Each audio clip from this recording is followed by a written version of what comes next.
My name is Francois Theron. With me on stage is Dion Korp. The aim for us today is not to give you a very technical presentation. I'm sure you'll still hear a lot of that throughout the morning. What we want to do is talk a bit about the business processes and the thought process that we went through over the last couple of months, and that led us towards Inductive and Canary. I will talk a bit. I've got a couple of very boring slides talking about our business strategy and processes. Dion has some less boring slides talking about technology capability and so forth. But we'll throw a quick demo in for you as well at some point, so just to wake you up. Now, sorry, we're not even on our slides. Sorry about that. Now, like all good stories, our story also starts with a critical review of our technology strategy. Very riveting stuff. Over the last couple of years, we started in the bottom left, really with foundational technology. So we wanted to get our bottom level technology right, to get the context, and the structure right of everything that we feed upwards in our strategy. Because at the end of the day, our job is not only to service the very immediate need on the production floor, but also to talk to the higher level business strategies. Around about last year, we spent a bit of time revising this strategy to look at the systems that sit at a higher level. And these yellow blocks that we've showed here are really the core elements within our roadmap that we needed to achieve.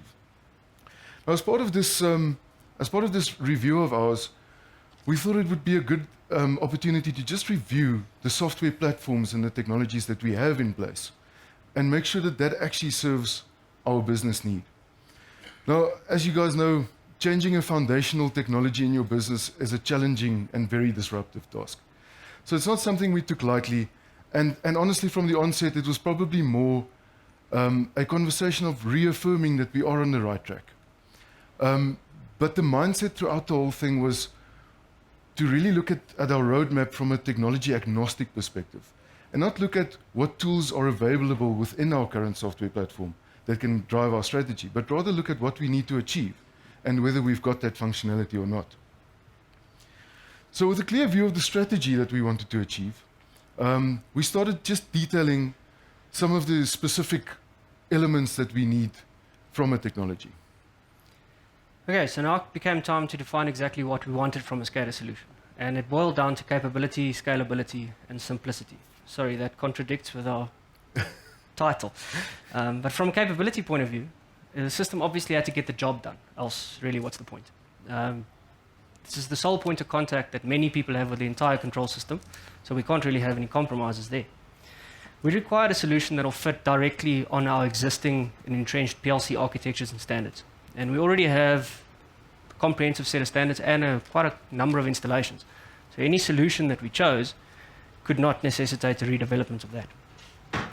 Information system security is also a big technological driver because we can't really afford a situation where we are told to run an archaic operating system or wait months on a vendor to test patches.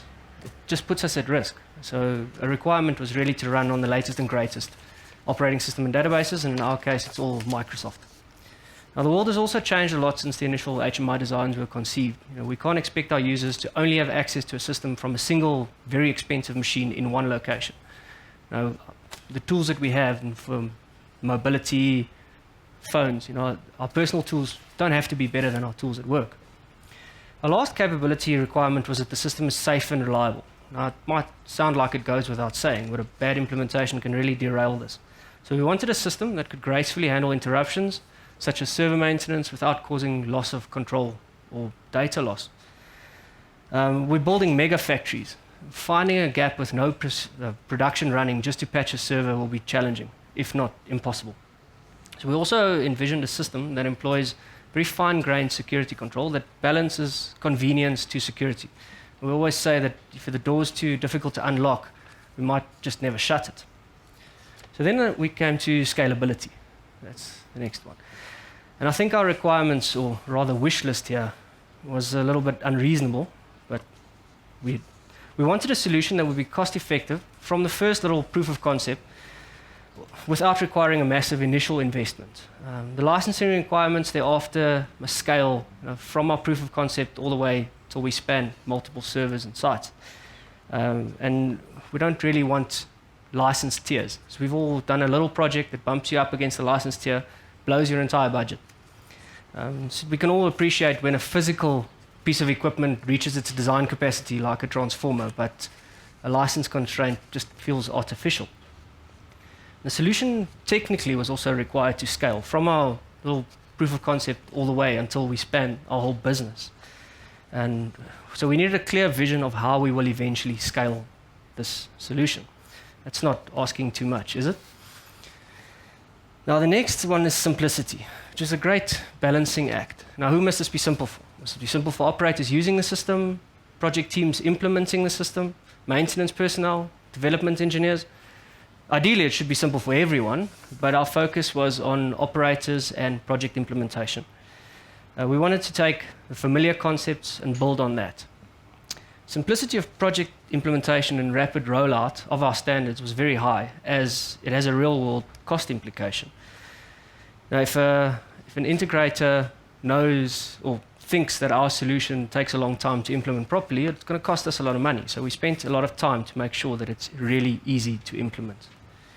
We were a little bit less bothered by the load on the development engineers, us, as we were willing to take one for the team as long as we comply with all the other requirements. So I use the analogy of our cell phones, our smartphones. They might be very simple for us, the operators, but I think they're anything but simple on the inside. And those were our requirements.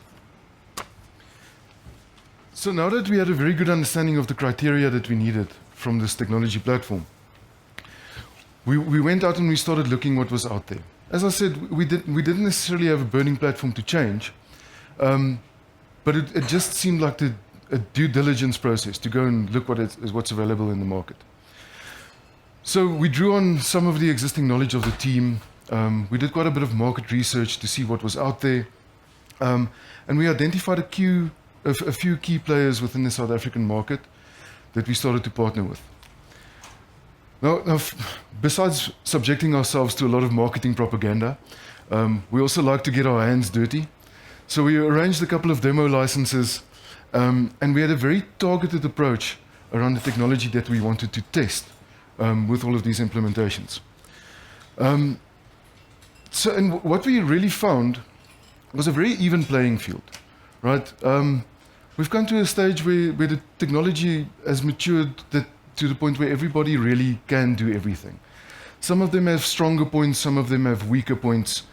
And at the end of the day, nothing really pushed us over the edge for change. However, there were a couple of general limitations that we saw. Firstly, we generally had a problem with cost. The cost structures of most platforms did not really give us the flexibility and the scalability we needed. Almost to the point where sometimes you would make poor design decisions to get around the licensing limitation. The other thing is complexity.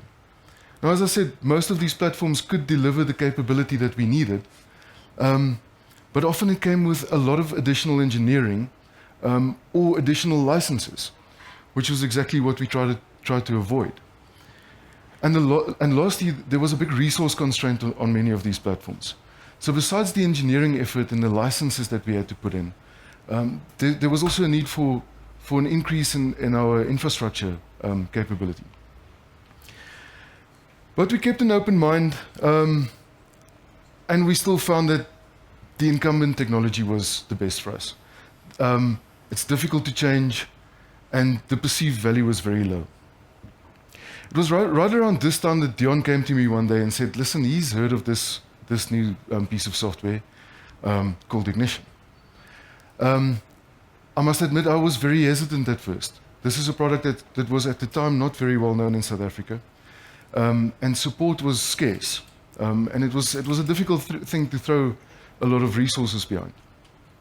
But as we continued along our roadmap, and we sometimes hit some hurdles, Dion kept persisting that he wanted to try this new platform. And eventually, maybe just to get him off my back, I told him he's got a week. Organize the demo licenses, you and your colleague take a week, get it out of your system so that we can get on with our lives. When I saw what he did in that first week, it blew my mind. The capability that they demonstrated without any formal training, just with the resources that were at their disposal online and through the marketing channels, it was phenomenal. So it definitely warranted further investigation. Okay, so now we had to really thoroughly evaluate all of these systems. Now, as Francois alluded to, we're not the team that takes marketing claims at face value, so we really wanted to see everything in action. So how did it stack up to our not so modest requirements? We started with an installation, latest and greatest, freshest version of Windows Server with Microsoft SQL 2019, and 5 minutes later, we're up and running, so it was a good start. Another 5 minutes later, we had this connected to our PLC systems, happily communicating with OPC UA, so things are looking promising. The major challenge was actually to estimate the entire level of effort to duplicate all of our current SCADA and HMI features into a brand new platform. So, we couldn't just launch into a full-blown development only to find a showstopper at the 11th hour. So what we did is we created a series of test cases to use as proofs of concept, just to see if we're going to encounter any showstoppers. Well, the fact that we're here probably gives it away that we didn't. So what we did, we created some UDTs to map to our device standards. We created some reusable symbols to see the statuses of them, created some reusable pop-ups to see all of the detail. And there you go with your basic functionality. Then we dove into some more advanced functionalities. And to be honest, a lot of the things were significantly easier to implement than initially estimated. And while we were scratching around, we came across some of Ignition's advanced scripting functions, which made other project implementation a lot easier than in the past. We also had to abuse the system a little bit to see how robust it is. So we set up a redundant pair, and it actually works. So the backup takes over from the master, happens in a few seconds, operator might not even notice. Now that is leaps and bounds ahead of what we were used to. So the finding was that the products are capable. If they weren't, we would have completely abandoned effort very early. So then, while we were doing this capability investigation, we also learned the product's strengths and weaknesses. So we could devise a scalable architecture that will fit our needs. What we ended up deciding is to use a redundant pair per manufacturing site. And this gives us very high availability as well as geographical redundancy because our backups are actually located off-site. Our licenses for both Ignition and Canary is unlimited. Now this is a breath of fresh air because now we can actually focus on hardware limitations instead of trying to navigate license constraints. Now, as Francois mentioned, we can't make engineering and operational decisions to skirt tag and license counts. We're executing a number of projects. We're in no position to estimate tag counts, and now we don't even have to. So it definitely passed the scalability test. We now have a system that works for our medium-term requirements, as well as we have a clear plan of how to expand the system when we do eventually outgrow its capabilities. So with the simplicity requirements in mind all the time, we're pretty happy with what we ended up with. We have a system that is simple for operators to navigate and rapidly identify abnormal states. We have a system that is very easy for implementers to roll out at scale. Now, I told Francois the first time we did a bulk import of a whole lot of devices, it happened so quickly, I thought it was broken and it didn't work. We just didn't see the progress. It was just finished. So we also have a system that's easy to maintain. We can change and fix a lot of things in runtime, which I'll demo in a little bit. And also one that's easy to maintain. As I said, we do not have the luxury of time to shut down an entire factory to patch a server.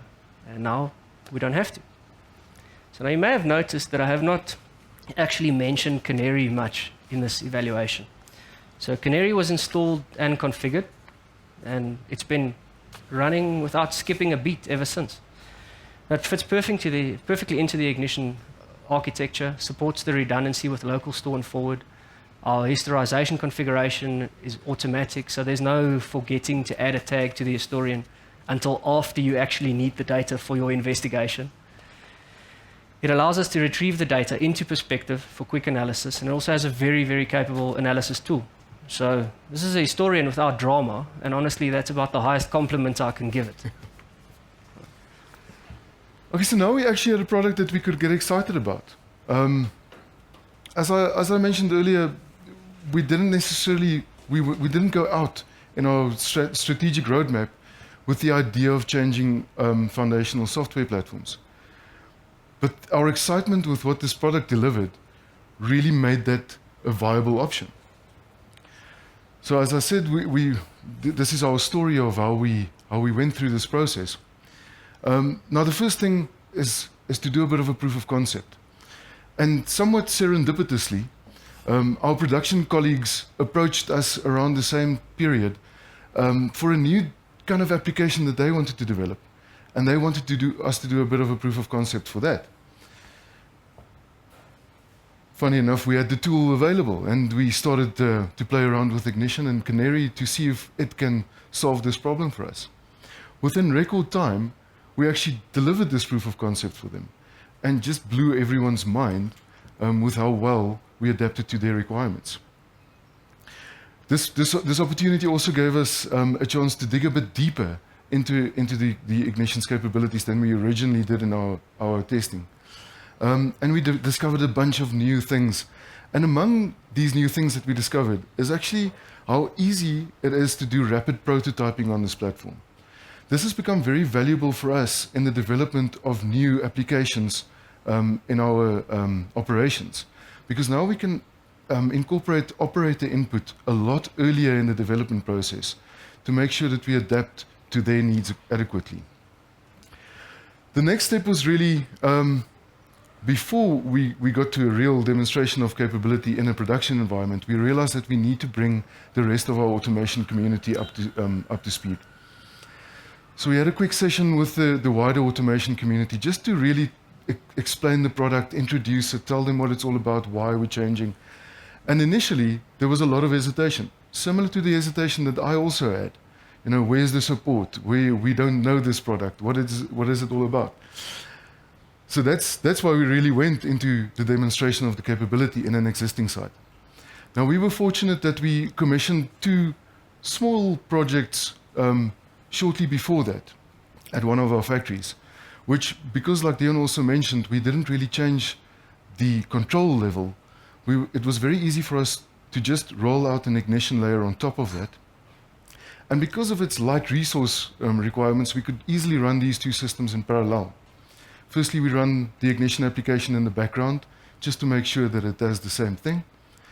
And as we grew more confident, we brought that to the forefront. So the operator started to work on that. And that went fairly seamlessly. So now we had proven production capability. In fact, we went beyond that, and actually as we speak, the first project that was developed on Ignition from the get-go is being commissioned at one of our factories. But that's enough talk for now. I promised you some interesting demos, so I'll hand over to Dion. Okay, so if you guys can just throw it on the screen for us. Okay, stop. So I'm going to show you the front end of a HMI for a cheese pasteurizer that we're going to commission in the near future. This is running in our development environment. It's not a pre-recorded video, this is going to be live, so if anything goes horribly wrong, I'm going to blame it on the Wi-Fi. Okay. So, very modern stuff. I'm going to log in. I'm going to tap my invisible RFID reader just to show you how convenient the login can be. From a menu point of view, we used Ignition's standard menu tree. There's no customization required here, simply targeting the levels, making the cool icons, and it gives a very familiar navigation that our users are familiar with. And we have this tab menu system that actually works exceptionally well. Our users are familiar with it. People are using web services on a daily basis. There's no more using buttons to jump from page to page in an HMI that is like navigating a maze. We don't have to do that anymore. So what you see here, we like to break our plants down into logical units, and this is a control page that we have. The star of the show here is undoubtedly this configurable dashboard. So it's actually configurable in runtime. It gives contextual information to the user when he needs it most. You can actually edit this on the fly, which is quite cool. So as we start this process, you'll see that it will actually reload the dashboard to show the information at the right time. If we don't like it, we change it, just fix things there and then. We also have this state navigator on the side to show what process is actually running, and what's actually quite impressive, as you can see, we actually inject live process data into our step descriptions. So an operator knows exactly what he's waiting for. These step descriptions are actually, they're all editable in runtime. So there's no more sitting here, let's make a note, we fix that later, and then we never do because we forget. A major pain point in the past was actually making lists of parameters, or tables and lists. Now, it takes time, it's a tedious task. Ignition actually has capability, one of those advanced scripting functions that I alluded to, of browsing tags. And then we can actually build our own parameter as long as it's the right data type. And this list is perpetually up to date. Takes a little bit of the irritation away. Now, every HMI will inevitably require a mimic, and here Ignition allowed us to stick with a high-performance HMI look and feel. We have standard views for all of our devices, and Ignition allows us to associate a certain data type to a view. So to build this or instantiate something on the screen, all you have to do is drag the tag just into the view. Now, drawing mimics will never be my favorite activity, but this makes it a little bit less painful than before. And Ignition, do I have anything with history here? I'm not sure. But Canary historizes everything, and we got historical data at our fingertips for every device. No configuration or programming required. As I mentioned, we break our plants up into logical units. Those units are later broken down into equipment modules and control modules. Now, where do we actually display this? It was a tedious task to set up this view of status of the EMs, all of their control modules. Again, Ignition's tag browsing feature came to the rescue, that recursively browses, looks for all the EMs, looks for all of their control modules, and builds this page for us. We just have to point it in the right direction. It's like magic. In the past, we had this half-baked user feedback system, but it never really enjoyed priority to go and actually get it up to feature complete. Now, around this time last year, the Ignition Exchange was launched. Now, for those of you who don't know, that is a sharing platform where inductive automation, all users can actually upload demo projects and features. We took this feedback system, which I think was developed by Travis Cox, made some minor modifications, and we finally have an automated feedback system. Users can log issues for engineers to look at later. The system can even automatically log configuration issues like missing step descriptions or enumerations. Now, we've eliminated that we need to fix that later, and never do, because we can actually note the problem.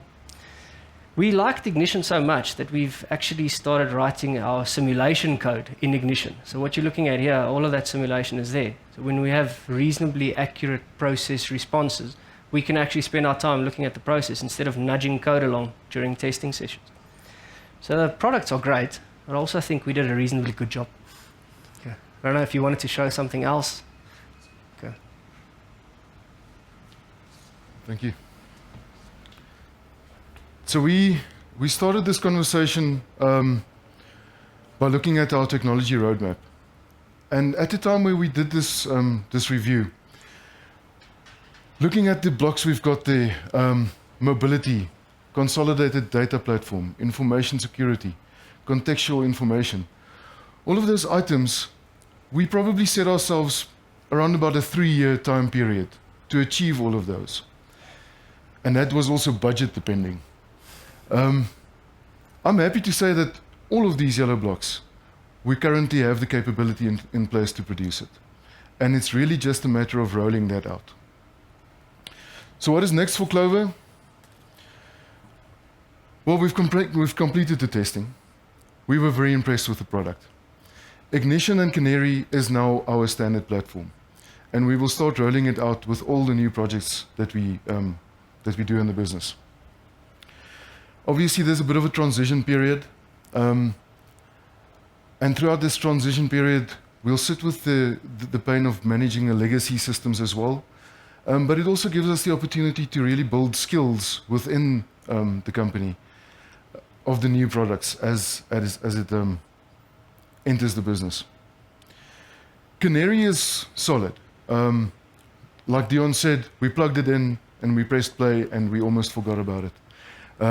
Data migration into Canary will happen in the background seamlessly, and with our existing flow implementations, it just works like a charm. Further than that, I think there's still a lot of exploitation we can do of the product. We obviously looked at certain of our immediate needs, but it's clear that this platform will give us a lot more capability. In closing, I maybe just want to say that there is a big learning curve involved here. I mentioned a couple of times it is not necessarily always the easiest thing to change your foundational platform. But if you know where you're going, and you've got a very good team behind you, I cannot imagine a better product platform to take you on this journey. Thank you.